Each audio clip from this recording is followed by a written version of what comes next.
Chers téléspectateurs, bienvenue à une nouvelle édition de notre programme au féminin. Aujourd'hui, grâce à la nouvelle technologie, nous serons en contact avec Madame Ramia Naga.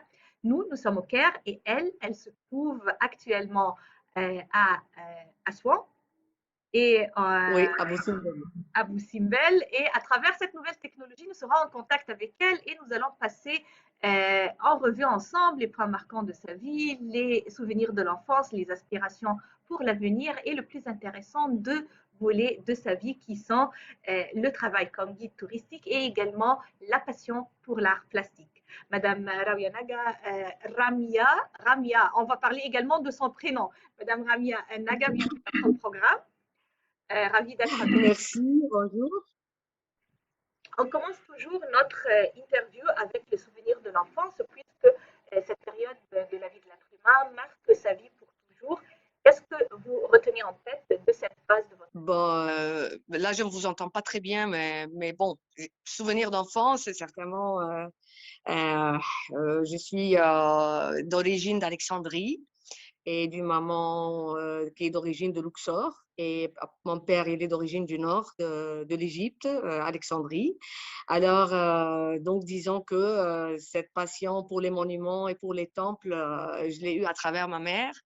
Et le côté artistique aussi, Alexandrie, cette ville qui est face à la Méditerranée. Donc, tous les facteurs ont contribué un petit peu de me mettre dans ce contexte histoire et art.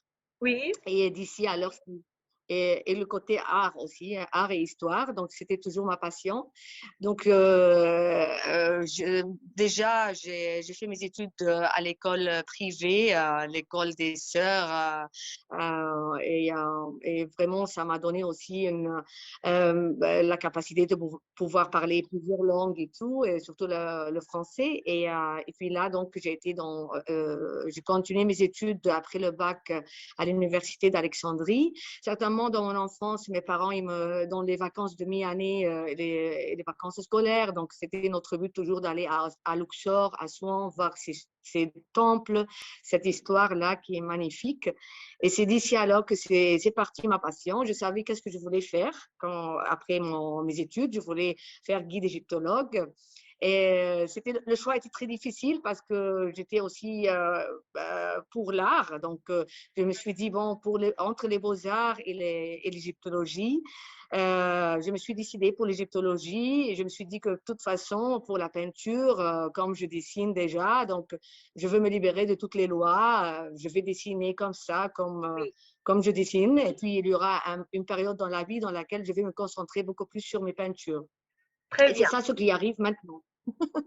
Bravo. Oui. Je veux retourner encore une fois sur cette histoire d'origine, puisque vous dites que votre père est alexandrin, votre maman, elle vient de la Haute-Égypte. Vous avez Oui, passé votre enfance à Alexandrie. Oui, c'est oui, l'Égypte en tout exactement. cas, mais je crois que quand même il y avait une différence entre la vie, entre les coutumes à Alexandrie et la Haute-Égypte. Et vous êtes venu faire l'amalgame entre les deux. Parlez-moi un peu de cette expérience et comment vous avez gardé l'identité des deux côtés de l'Égypte. Et c'est vrai, ça c'est très important. Le côté de ma mère, donc toujours, c'est le style, vous savez, les traditions et les coutumes très respectées au sud de l'Égypte. Mais disons que ma mère, elle était aussi issue d'une famille moderne par rapport à la région dans laquelle ils habitaient. Donc, mon grand-père, il travaillait beaucoup avec les jeunes, et c'est-à-dire il acceptait l'idée de faire des rencontres comme ça, que ses filles, que ses propres filles se mélangent. Et c'était même ma mère, elle m'explique ça, elle me dit que c'était un peu bizarre, hein, pour la grande famille de voir son papa, à elle, accepter certaines choses, aussi que ses filles se baladent avec les jolies jupes à bretelles. Il a insisté toujours, mon grand-père, d'aller au Caire pour acheter les robes pour ses filles et tout ça. Donc, ma mère, elle a vécu à Luxor, mais dans un modernisme extra, grâce à notre grand-papa, donc Oui. son papa à elle. Et d'un autre côté, Alexandrie, donc mon père, il était fils unique, il adore la chanson, la musique, le football. Il était un petit peu attiré un petit peu des deux côtés, un peu sport, un peu musique. Il voulait faire chanteur, Ah mais oui. bon, il l'a pas fait parce que sa maman, c'était son fils unique, donc elle lui a dit impossible que tu vas finir comme ça. Je veux que tu travailles, que tu sois plus sérieux et tout. Et donc, des deux côtés, il y a eu ce côté-là, le côté ouverture d'esprit, côté artistique, libéral.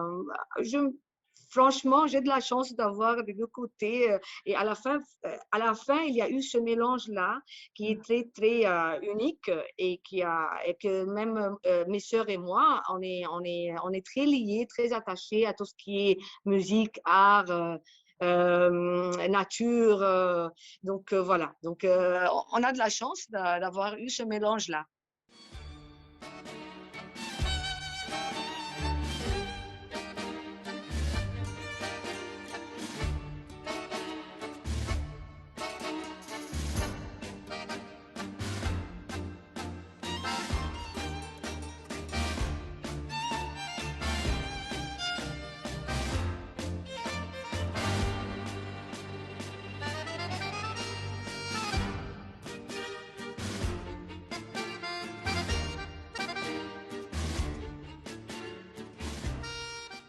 C'était au Caire ou à Alexandrie que vous avez fait vos études supérieures?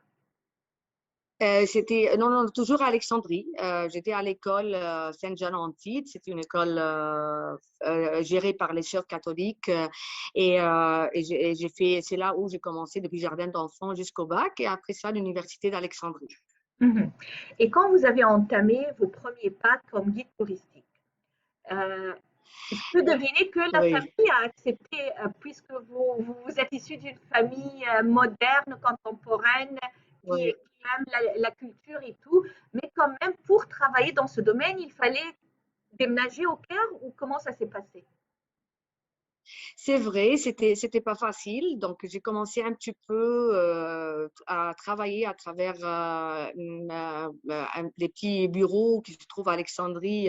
Il y avait une agence aussi qui accueillait beaucoup de gens à travers le port d'Alexandrie. Donc, des gros bateaux qui arrivaient. On faisait une journée. C'était très fatigante de faire une journée comme ça. Il y a beaucoup de choses à raconter, hein, donc c'était pas très facile. Après ça, mon rêve, c'était de communiquer beaucoup plus avec les clients, avec ces touristes-là qui viennent. Et j'avais beaucoup plus de rêves. Je voulais que, non, non, je voulais aller même pas aux pyramides uniquement, hein, c'est pas même pas le Caire. Je voulais toujours ces grands temples de Luxor. Je voulais toujours ce que je voyais avec ma famille, c'est-à-dire j'étais très petite et je voyais les temples très très grands et c'était ça ce que je voulais. Donc les journées d'Alexandrie, ça commence à ne pas me suffire. Le Caire, c'était la grande ville dans laquelle je me suis un peu perdue, je me sens un peu étrangère, mais contraire à ça, à Luxor, je sentais que je me trouvais très bien dans le contexte que je voulais. Donc en fait, il a fallu que je discute avec mes parents. Et j'ai dit à papa, je lui ai dit, bah, écoute, déjà, on était d'accord quand j'étais dans mes études, je lui ai dit, papa, écoute, maintenant, il y a plusieurs sections dans cette faculté. Donc, il y a la section tourisme, section hôtellerie. Et moi, j'aimerais bien me spécialiser guide égyptologue. Donc, je prends la troisième section, mais je serai pour 4 ans à étudier sérieusement. Tu ne vas pas me dire après 4 ans qu'il ne faut pas que je passe la nuit à l'extérieur de la maison et tout, parce que ça serait dommage de faire 4 ans et après ça, me priver de ce rêve. Et là, on était d'accord, tout était clair. Il m'a dit, bah, j'ai confiance en toi, tu fais ce que tu aimes et tout. Et d'ici alors, mes premiers pas étaient dans ma ville et après ça, le Caire un peu. Et du Caire, j'ai commencé alors à aller me présenter aux agences parce que c'est comme Oui. ça que ça s'est fait dans notre domaine. Et puis voilà, petit à petit, j'ai réussi à mettre pied. Mon premier circuit sur Luxor, j'étais très, très contente. Finalement, le rêve qui se réalise. Et du coup, voilà, les années ont passé et je suis dedans, toujours dedans. Parfait. Et en contemplant votre carrière comme guide aujourd'hui, quels sont les points marquants de votre vie ou les groupes ou les personnages avec qui vous avez travaillé et que vous retenez en tête un bon souvenir de ce travail? Bon, alors, c'est une richesse extraordinaire de faire cet échange continuel avec des cultures différentes. Et c'est vrai que j'ai rencontré dans mon parcours des gens à travers lesquels j'ai appris quelque chose. Tu sais, vous savez, dans notre domaine, on rencontre aussi des gens de certains âges. Ils ont leur expérience à eux. Et ils transmettent, on est décontractés durant les vacances, ils communiquent avec moi. On parle, on raconte, on compare entre les traditions, les coutumes, nos cultures. Des fois même, ils me racontent juste une histoire pour se libérer c'est facile de parler à quelqu'un qu'on ne connaît pas de toute façon. Et là, donc, je comprends des choses, j'apprends à travers eux. Et eux, ils me disent aussi qu'ils ont appris à travers moi. Et c'est beau. Et pour moi, c'est la seule route aussi pour pouvoir transmettre les idées de mon pays, les traditions, les coutumes et même tous les événements politiques, tout ce qui se passe en Égypte. Vous savez que aussi les médias, des fois, ne transmettent pas Oui, chez eux la vraie image. justement. Donc, ça Justement, me je donne voulais toujours parler de ça, puisque quelquefois, on trouve que les Occidentaux viennent visiter l'Égypte avec des clichés, avec des préjugés en tête, que voilà. l'Égypte, ce n'est que les pyramides, le désert. Et j'aimerais savoir, est-ce que vous êtes passé par une situation pareille et comment vous l'avez gérée? Oui, c'est vrai que toujours, ben, des fois, je trouve des gens qui viennent et qui sont étonnés déjà de voir une femme qui est en train de travailler avec eux. Donc, ils pensent, toujours leur réaction, c'est que ils pensent que je suis la seule femme qui le fait. Et donc là, quand je commence à communiquer le Oui, message et en allant sur les sites, je croise des collègues, je croise des amis à moi qui font le même métier et je commence à leur montrer. Et donc, et en fait, des fois, on a l'impression que les gens, très influencés par leurs médias, eux, ils viennent et ils sont très, très conditionnés par ça. Donc, même s'ils voient d'autres femmes, ils n'arrivent pas à les voir. Tu vois. Ils sont très concentrés sur cette idée de base. Ah oui. oui, Donc, il faut, oui. donc à chaque fois, même, donc, je précise, dès que je vois une femme au volant, je leur dis, bah, et voilà, il y a une femme au volant, il y a une femme qui fait guide, il y a une femme qui est en train d'aider son mari à travailler la terre, parce qu'on voit ça beaucoup sur le sud de l'Égypte. Les femmes qui travaillent la terre avec leur mari aussi, hein, on voit la femme qui vend des légumes et des fruits dans le souk. Donc voilà, c'est beaucoup de choses à expliquer. En fait, je me trouve à expliquer et un sujet qui me ramène vers un autre. Mais vous savez, ce métier-là, il faut aimer communiquer, il faut pas s'en lasser et il faut pas. Et moi, et en fait, j'arrive à transmettre les messages les plus importants, surtout de notre pays, hein, pour Oui. changer ces idées, ces clichés, comme vous dites.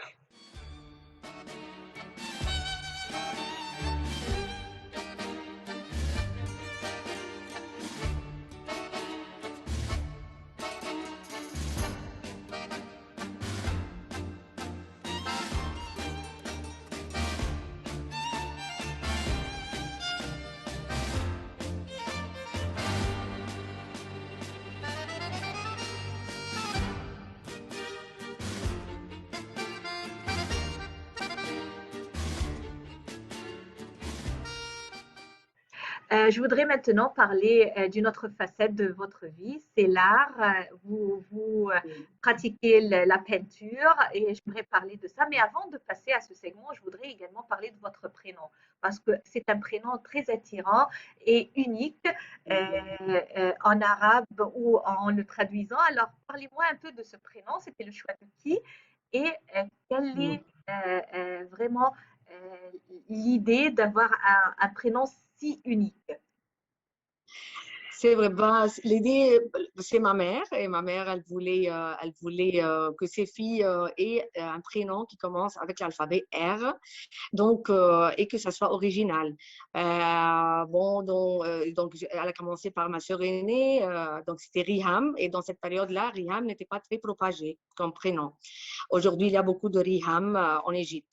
Il y a aussi, donc après ça, c'était moi, c'est mon tour, et donc là, elle voulait toujours un prénom. Ils lui ont dit Rania, elle a dit non, c'est très connu, il y a beaucoup de Rania. Donc, c'était dans la langue arabe Ramia, Ramia, c'est-à-dire c'est comme celle qui tire à l'arc, c'est le féminin Ouais. de Rami. Oui, Voilà, donc, et puis, ça a été un petit peu, elle a beaucoup aimé l'interprétation de mon, le mari de ma tante, qui est libanais et qui connaît un petit village au Liban qui s'appelle Ramia. Donc, elle s'est dit, bon, alors, voilà, je l'appelle Ramia. oui. Donc, c'est d'ici. Alors c'était un prénom, pour moi, dans mon enfance, j'étais un petit peu jalouse de mes sœurs parce que leur prénom était souvent mentionné, surtout dans les émissions, vous savez, qui étaient pour les enfants.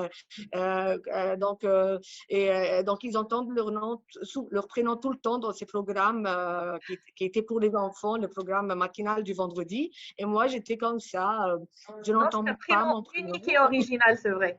Oui, un très joli Oui, prénom. en fait, c'est en grandissant que j'ai commencé à me dire, à sentir que c'est original et tout. Et donc, je l'accepte, je l'aime, voilà. Parfait. Également, avec ce parcours de guide de vie contemporaine, intellectuelle et un nom unique et original, également, vous avez cette passion pour l'art, pour la peinture. Parlez-moi un peu de ça. Oui. Comment vous avez commencé à dessiner? Comment vous avez découvert une passion pour cette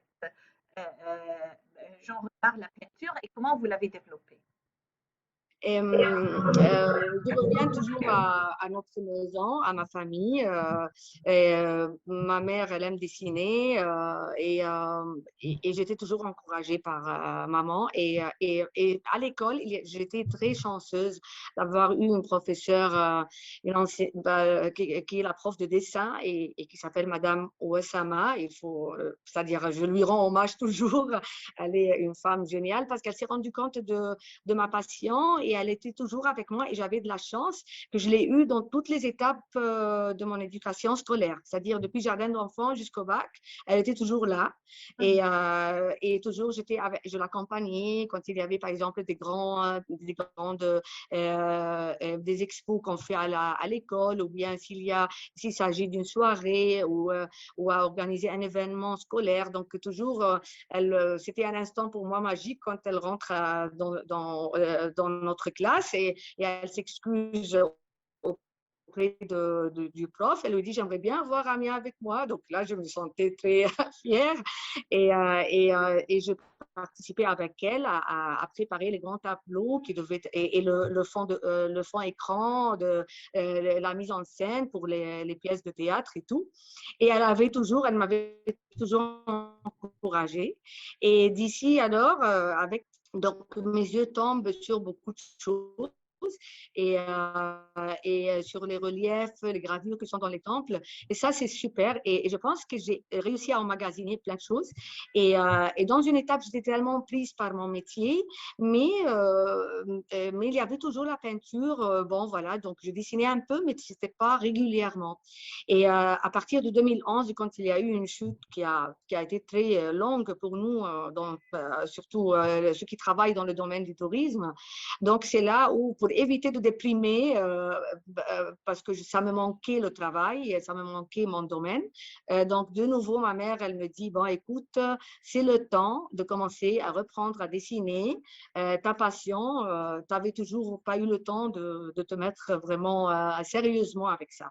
Oui. Et d'ici alors, il y a eu les années ont passé avec mes couleurs, mes peintures. J'ai réussi aussi à rencontrer des profs dans la faculté des beaux-arts qui m'ont beaucoup aidée. Et voilà, donc maintenant, j'arrive plus à m'en passer de dessiner, que même j'arrive à apporter mon matériel dans ma valise quand je voyage pour travailler.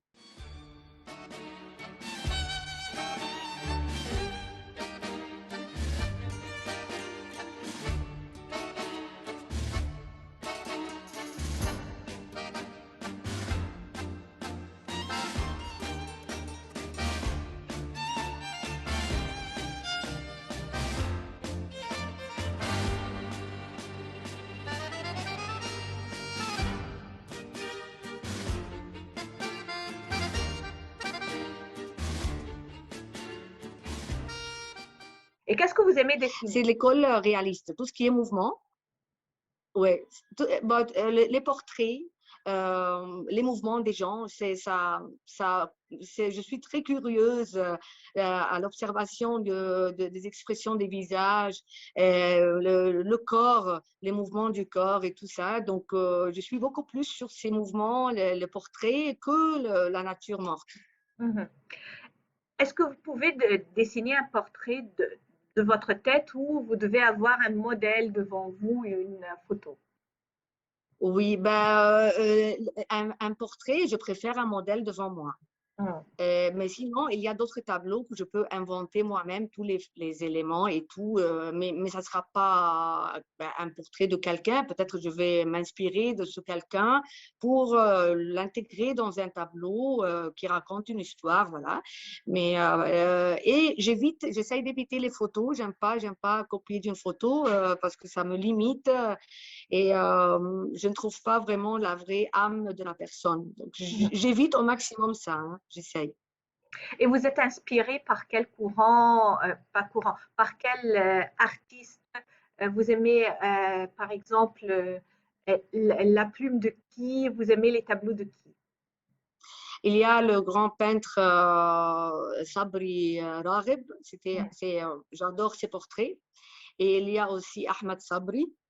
Et bon, ces peintres n'existent, ces fameux noms n'existent plus maintenant, c'est-à-dire hommage à eux.